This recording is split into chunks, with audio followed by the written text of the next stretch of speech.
It's time for another musical interlude. Let's get started. Talking with people with music in their genes, their blood, and in their soul. You are watching Musical Interlude.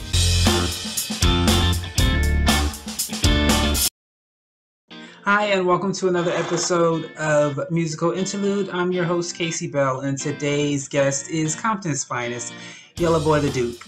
He talks to us about his journey into the hip-hop industry. Let's listen in.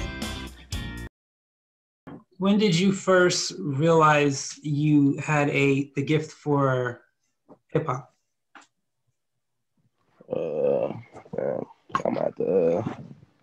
It's a lot. So when I was younger, my grandfather played guitar behind some big people like Ray Charles and at the Apollo, different places like that. So it was always instruments in my family. My uncles, they was producers for like an underground record label called Banging on Wax. It was right under straight out of Compton, NWA. So I already knew then when I seen them doing the instruments and producing and all that I wanted to do that. But sports, first I kind of like, sports was the first love really.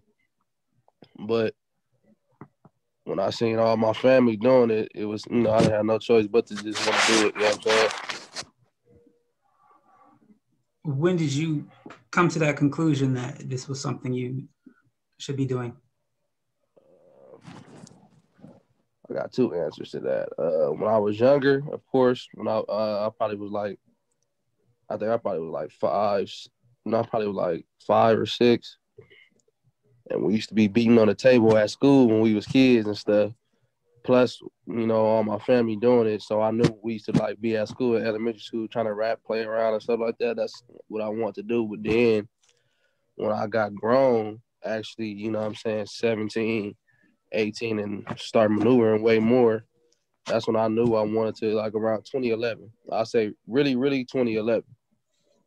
That's when I really like started kind of like, getting in the studio, doing videos, had a little group with me and my friends. And we didn't know a lot about how to like, do shit, but we were just kind of like going with the flow and learning, and it wasn't all that tight when we first started, but especially when you like, what I'm saying, you trying to like do a group. When you're doing a group, then you kind of gotta like do what everybody else doing, or we gotta all do, what I'm saying, and you're not really actually doing what you what I'm saying, could be how you could be rapping.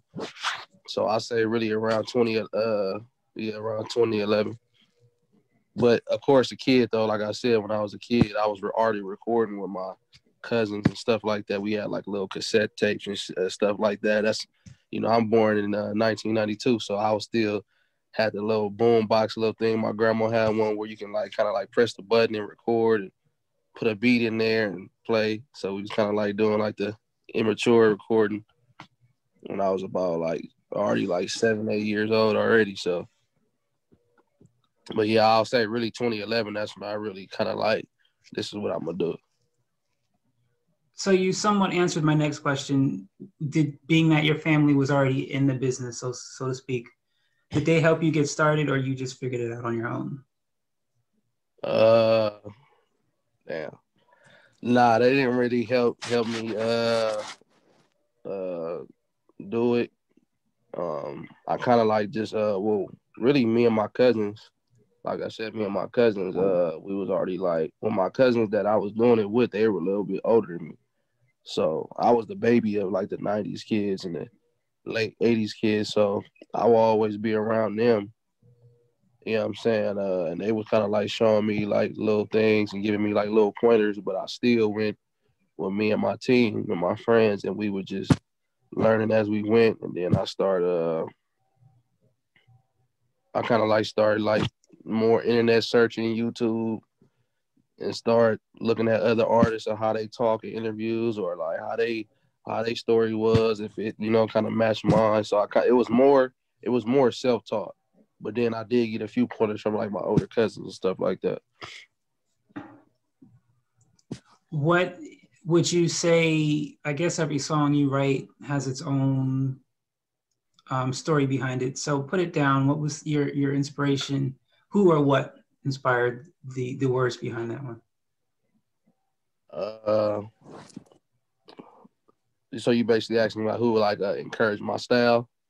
Or what was the reason why you wrote that song? Um, the reason why I wrote that song, I'm not kind of want to I want to give like a classy feel. You know what I'm saying? Still, you know, street but classy at the same time, so I can kind of make you know, really dedicated to the females, you know what I'm saying? Make them feel good about themselves, classy, you know what I'm saying? Ratchet but classy at the same time, you know what I'm saying? Have a good time. Uh, a lot of my music is really kind of like that in a way. When you listen to my music, I want you to like to feel good. Well, majority of it, I want you to feel good, feel good about yourself. Um, Boss up, you know what I'm saying? Go get a female number or something, you know, Mac Daddy type shit, you know what I'm saying? So yeah, I just kind of want to give a fun feel, but still classy at the same time, to where I ain't scaring nobody. You know what I'm saying? I ain't that. That's not what I'm here to do. I mean, for the most part, that's not what I'm here to do. I want you to feel good. I want people to just feel fly and good about themselves. Go boss up and go get some money. You know what I'm saying? So if I did that with that, I was, completed my mission right there. So television and computers have allowed artists to stay home, but for the most part, most artists enjoy being out in the open performing. But unfortunately, that has not happened starting with March of last year. So are you laying low, or have you been working around the restrictions, maybe doing virtual concerts, or are you working on new projects while you're waiting? What exactly have you been doing, if anything? I actually been doing both. So working around what I can do, still doing little shows here and there, events with my squad, um, but still laying low at the same time because there's just so much that you can do outside. So you can't always do as much as you want to do. So I kind of like fall back a little bit, stay on my internet, Instagram, stay entertaining people, you know what I'm saying? Stay updated, let them know what I got going on. So it's a little bit of both, staying consistent, but then pacing myself at the same time because there's only so much you can do right now at the same time. So you feel me? I just been kind of like balancing it out because you don't want to do too much. You fuck around, catch COVID, you know what I'm saying? And, that's kind of hard because you want to be around your friends, your family, your fans, and all the other stuff. So I just kind of like just kept it balanced out a little bit. Enough work, but not too much to where, you know what I'm saying, the police got to shut down everything you're doing because we went through that. You know what I'm saying? We did a few events. The police came in, shut it down. So more just like more media promo, more media runs, and doing as much as you can through uh the outside because you can only do so much. With what you've learned so far, being in the independent music business, learning on your own, let's say you had a neighbor, a little child, maybe 15, 16, 17 years old, who realizes this is something they want to do. What advice would you give them? The advice that I give them is, you know, stay true to yourself and stay consistent, but pace yourself at the same time. Don't let nobody tell you that you can't do it because they're only saying that because they feel like they can't do it. So when somebody can't see themselves doing something, of course, they're not gonna see your vision. You can only see your vision and the right people around you. You know what I'm saying? But if you just got people around you that can't see themselves doing nothing but the regular norm, then what they gonna say about you? You know what I'm saying? So and then they don't even get the whole game. They don't get the business. They don't get it behind. They don't understand. You know what I'm saying? Good music, hard work. You know what I'm saying? Consistency. They don't understand that. So because they're a consumer, they're not doing music. They're the one that's gonna listen to it. But at the same time, they listening to people that already done made it. And them same people that made it, they was the same situation that you was in, trying to figure out the whole situation. And going through people saying that, you know what I'm saying, you can't They only saying that because they can't do it. You could do it, and it's the reason why you're doing it. And it's to keep belief and keep God in your life, because God gonna keep you pushing. If you praise His name, He gonna keep you doing what you was set out to do. He ain't gonna let you stop that if you keep Him in your life. All right, and the last question I have for you today, somewhat of a fun question. If you could, whether they be dead or alive, collaborate with any artist, singer, rapper, producer, anyone in the business, and it doesn't have to be hip hop, it can be whoever you've seen in your life and you went, wow, I really like their talent. Who would that person be? Why? And what kind of project would you work on with them? You said one person or a few people? I bend the rules for everyone. Some people give me one, some people give me two or three. So, I mean, it's just a game, so it doesn't really matter. Yeah, that's a hard one. I think the person. Oh, you said dead or alive? Right. Yeah. Okay, so I'm gonna give you. Yeah. The person that I want to work with, the people that I want to work with is in between DJ Quick, Eazy, and Michael Jackson. Like I'm saying, if I could do it like work on projects, like one day I work on this project, one day them the three artists, them my favorite artists.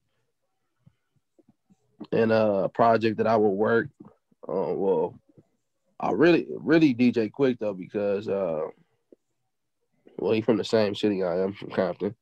You know what I'm saying?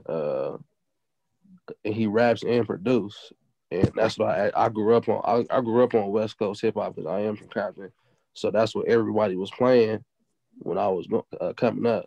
So you're gonna always go with what you know. You know what I'm saying? Especially because the culture, our culture is the same. We're from the same place, and I understand it so much. You know what I'm saying? So I would want him to produce, you know what I'm saying, everything. Help me come up with ideas on top of my ideas.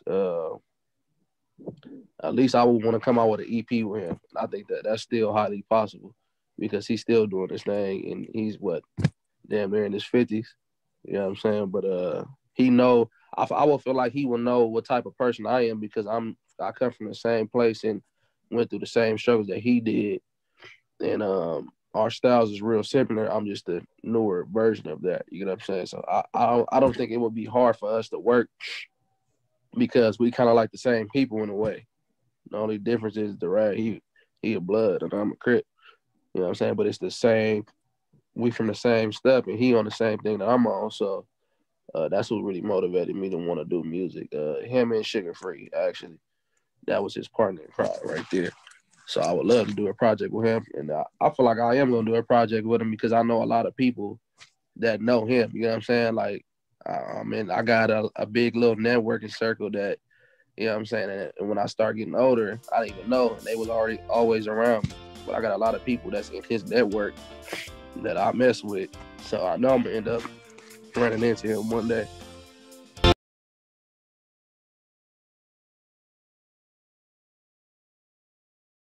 We had a threesome. Face down, ass up, let me be some. Hopefully when I leave, I don't leave nothing. Straight out of Compton, no Roddy, but I'm getting rich. Gold juice, check the bust down on my wrist.